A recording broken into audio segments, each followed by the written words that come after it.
A reading from the first letter of St. Paul to the people of Corinth. Love is patient, love is kind. It is not jealous, it is not pompous, it is not rude. It does not seek its own interest. It is not quickly tempered. It does not look over injury. It does not rejoice over wrongdoing, but rejoice with the truth. It bears all things, believes all things, hopes all things, endures all things. Love never fails. If there are prophecy, they will be brought to nothing. If tongues, they will cease. If knowledge, it will be brought to nothing. For we know partially, and we prophesy partially. But when the perfect one, the partial will pass away. And when I was a child, I used to think like a child, talk like a child, reason like a child. When I become man, I put aside childish things. At present, we are distinctly seeing as a mirror, but then face to face. At present, I know partially, then I shall know fully, as I am fully known. So faith, hope, and love remains. These three, but the greatest of these is love. The word of the Lord. Thanks be to God. As you know, today is a very special feast in the church. It is 40 days after Christmas, known as the Candle Mass, when Jesus was present in the temple and was consecrated to the Lord, as was the custom of the Jewish people. Today in front of us we have a reading that really reflects what that incarnation really means.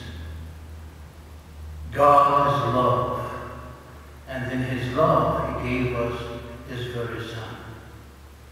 And He gave it to us so that He will teach us how we really need to love.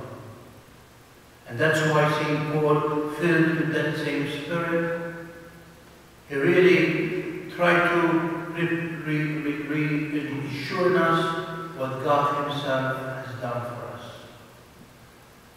And St. Paul today, as we read last Sunday, speak about that great gift, the gift of love.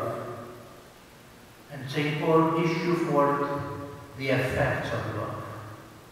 Love is patient. Love is not jealous. Love is not rude. Does not seek her own interest. Does not rejoice over wrongdoing. Love bears everything. Then he continued to say that love never ends. The true love that we really know is God Himself.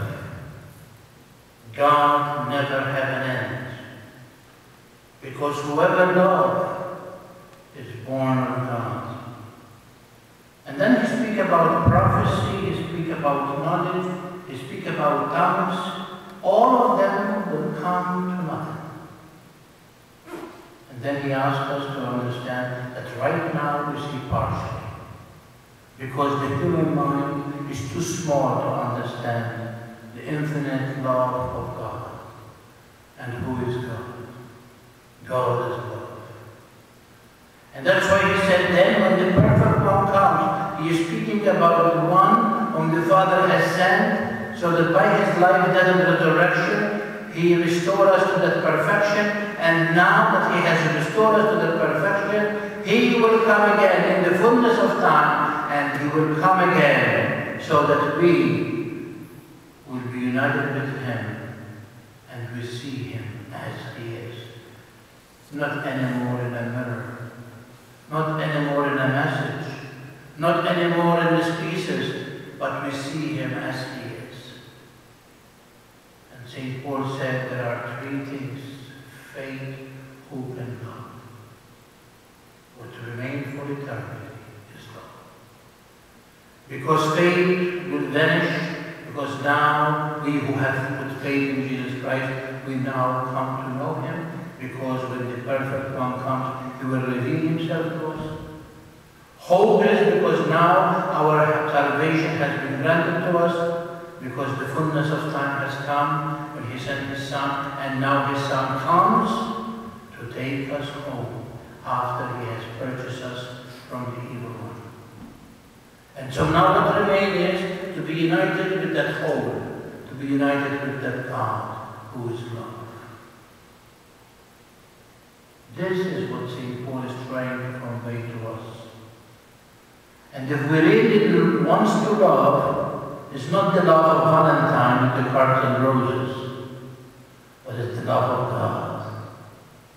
I ask you to love one another as I have loved you, with that divine love, not the love of interest, not the love that we are going to gain from it, but disinterested love, love that we give totally and completely to him. That our love for him is beyond our parents, beyond anyone in this life. Love him with all your heart and mind. And if we truly do that, then we experience the true love. And when we experience God, and God is within us, and we begin to love like him, then we will become fully. And then our love will be true.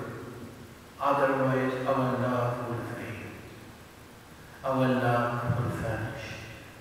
And that's why he said, love never fails. The person who true love, he does not love you or she loves you because you are going to be or you are going to gain. The true love, you love the person for what he is. And that's what God do with us. With all our imperfection, with all our sinfulness, he loves us. And he loves us so much that he meets us halfway by becoming one with us. So in our fragility of sickness and weakness and sinfulness, he will endure that sickness, take it upon himself, take it to the cross, nail it to the cross, and give us freedom. That's why he said there is no greater love than this, and one take out his life for the one who loves. And that is the challenge I challenge you to do tonight. That the love that we have for God is not love of sentimental, is not love of the moment, is not because everyone was so, or I was raised in this. The love that we have to have for God is heart to heart.